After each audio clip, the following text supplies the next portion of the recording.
A paz do Senhor Jesus, alunos da Faculdade Praia Grande, vamos entrar um pouquinho nos livros proféticos. Vocês se lembram quando eu dei uma introdução para vocês? Eu falei para vocês que os livros proféticos são conhecidos por profetas maiores e profetas menores. Vocês se lembram no primeiro vídeo? E eu expliquei para vocês que os profetas maiores são conhecidos por Isaías, Jeremias, Lamentações, Ezequiel e também Daniel, né? Entendendo aí que Jeremias escreveu Jeremias e também Lamentações. Então são quatro profetas e 5 livros, tá ok? E se lembra que eu expliquei para vocês também que a definição de profetas maiores ou menores não está na profecia, no tempo de profecia deles, na importância profética deles, mas sim no tamanho do livro, tá bom? Porque esses 4 profetas escreveram o livro maior do que os demais profetas, então foi classificado como profetas maiores e profetas menores, tá bom? Então vamos falar um pouquinho sobre os profetas maiores. Quando nós chegamos aqui em Isaías, nós vamos ver que o autor do livro é o próprio Isaías, tá bom? O tema do livro de Isaías é juízo e salvação, tá bom? E a data do livro é cerca de 700 a 680 antes de Cristo, tá certo? Ele foi escrito antes do que Jeremias, tá bom? Antes do que Jeremias. Conhecer um pouquinho sobre a vida do profeta, tá bom? Ele é filho de Amós, né? Filho de profeta, de sacerdote, ministro de Jerusalém, né? Ministrou em Jerusalém durante 50 anos, tá bom? Durante 50 anos, durante o reinado de 4 reis, Judá, durante os 4 reis de Judá, Uzias, Jotão, Acaz e Ezequias, né? Então, durante o período de 4 reis aí, o profeta trabalhou aí na obra do Senhor Jesus, nosso Deus, tá bom? O profeta Isaías, diz a história que ele foi cerrado ao meio, a morte dele foi essa, cerrado ao meio. Eu estou trazendo um resumo para vocês que eu fiz lá da Bíblia de Estudo Pentecostal, tá bom? Eu mandei a matéria para vocês e vocês vão acompanhando o vídeo aí e também no resumo que eu dei para vocês aí por escrito, tá bom? Agora, se você preferir, vá direto à Bíblia de Estudo Pentecostal, que está completo lá. Eu só tirei o resumo para vocês, que o vídeo não dá para fazer um vídeo aqui de mais de 30 minutos, tá bom? Então, lá na Bíblia de Estudo Pentecostal. A Thompson serve também, outras Bíblias de Estudo servem também. Elas só vão diferir um pouco de datas, tá bom? De nome, poucos, mas é o mesmo conteúdo, não tem nenhum problema, tá bom? Porém, eu tirei da Bíblia de Estudo Pentecostal, que é a nossa casa, né? Assembleiana, tá bom? Bom, cerrado ao meio, né? Ele foi contemporâneo de Oséias e Miqueias, né? O livro dele é dividido em 2 partes, tá bom? O livro de Isaías. Isso aqui é bom vocês atentar bem para isso daqui. É do capítulo 1 ao capítulo 49 e do capítulo 40 ao capítulo 66. Alguns estudiosos da Bíblia chegam a pensar, a duvidar que do capítulo 39 a seguir não foi Isaías que escreveu. Não foi Isaías que escreveu. Por quê? Porque do capítulo 40 a seguir é uma mensagem voltada para os exilados, para aqueles que estavam lá no exílio da Babilônia. Agora preste bem atenção. O que os teólogos deduzem? Que Isaías já estava profetizando para esse povo, porque Isaías é bem antes do exílio, Isaías é bem antes do exílio. Então, alguns dizem, esse Isaías de 39 a seguir foi escrito em outra época, não foi escrito por Isaías, e o que chega no maior consenso é Isaías estava profetizando a restauração, o retorno deste povo que iria para o exílio e Deus iria reuni-los novamente. Porque do capítulo 40 a seguir está falando aos exilados. E preste bem atenção, Isaías é cerca de 700 a 600 antes de Cristo. E Jeremias é de 626 antes de Cristo. 626, então tem uma diferença de 680 para 626, vamos dizer aí 50 anos. 50 anos. Então quando Jeremias profetiza, aí ainda acontece toda a revolta revolta não, né, o desprezo do povo, o povo despreza a mensagem de Jeremias, Jeremias profetiza por cerca de 40 anos, o povo rejeita, a nação rejeita a profecia, a mensagem de Jeremias, depois vem a Babilônia, invade Jerusalém, invade Judá e leva todo mundo cativo para a Babilônia. Aí lá eles ficam 40 anos. Lá eles ficam 70 anos. Lá eles ficam 70 anos. Então, preste atenção. Jeremias profetiza aí cerca de 40 anos. O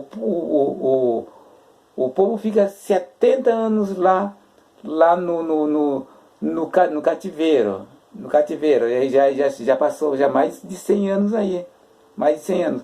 E de Jeremias até Isaías, cerca também de 40 anos. Então, chega na faixa aí de 100 a 150 anos. Então, como que Isaías iria escrever para os exilados que ainda não tinham nem ido para o exílio? Então, o consenso que se chega é que ele estava profetizando, é profecia, estava profetizando para esse povo, tá bom? Então, eu frisei bem nessa parte aqui porque vocês podem entrar em algum estudo com os alunos também lá para frente e vocês saberem explicar para os alunos, tá bom? Diz aqui que a expressão Santo de Israel aparece, com frequência no livro de Isaías, tá bom? O Santo de Israel. Qual o propósito do livro? Confrontar a própria nação. Confrontar a própria nação e outras nações também. Por isso que eu coloquei outras, tá bom? Também outras nações. Profetizar a esperança acerca a geração futura, os exilados, lá do capítulo 40, entendeu? Para frente. Então, estava profetizando, esperança para a geração futura, tá bom? E mostrar que Deus enviaria o Messias davídico, tá bom? Messias davídico quer dizer que está profetizando acerca do nascimento de Jesus Cristo. Davídico porque vem da raiz de Davi, tá bom? Vem da família de Davi. Então, a Bíblia profetiza que Jesus seria filho de Davi. Jesus, filho de Davi. Então, Messias davídico, tá bom? Da raiz, da parte de Davi, tá bom? Algumas características de Isaías, tá bom? Maior parte do livro ele é de forma poética. Ele foi escrito de forma poética. É chamado o profeta evangélico. Então é o livro mais evangélico do Antigo Testamento, tá bom? É o livro mais evangélico do Antigo Testamento. No capítulo 53 ele vai mostrar ali a visão da cruz. Vai mostrar a cruz completa, o sofrimento de Cristo, a entrega de Cristo, e vai mostrar também a vitória, que ele verá a sua recompensa. Então o capítulo 53 vai mostrar a cruz, tá bom? É um livro bem teórico, um dos livros mais teólogos da Bíblia, tá bom? E contém mais revelação da natureza, majestade e santidade de Deus do que outros livros, tá certo? Então, é o profeta da salvação, como a característica em cima já disse, né? Profeta evangélico, é o profeta da salvação, tá bom?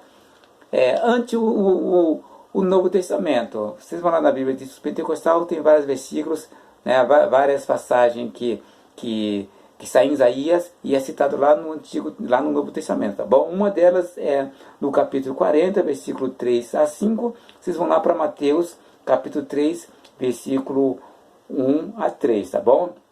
Vai falar a mesma mensagem ali, tá certo?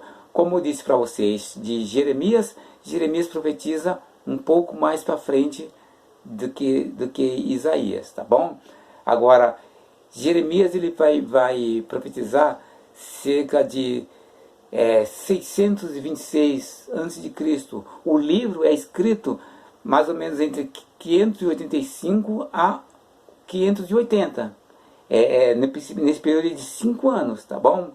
Então pode ser em 585, 584, 583 ou até 580. Então está nesse meio aí. Mas ele não profetizou só nesse período de 5 anos.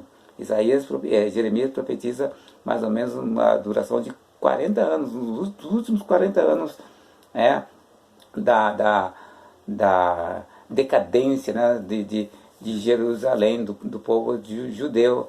Né? Ele pega aquele período decadente do povo e ele tem uma missão de levar uma mensagem dura para o povo. E como o comentarista coloca aqui, ele prega para surdo, porque a sua mensagem não entra, a sua mensagem não faz efeito na vida das pessoas, não muda o sentimento das pessoas, não muda a posição, não muda a maneira de agir das pessoas. Então as pessoas não deram crédito, nem o rei, nem o povo, nem os príncipes e nem os sacerdotes. Nem os sacerdotes não deram ouvido, nem os demais profetas que profetizavam a favor do rei, ninguém não deram ouvido. Então veio a mão de Deus.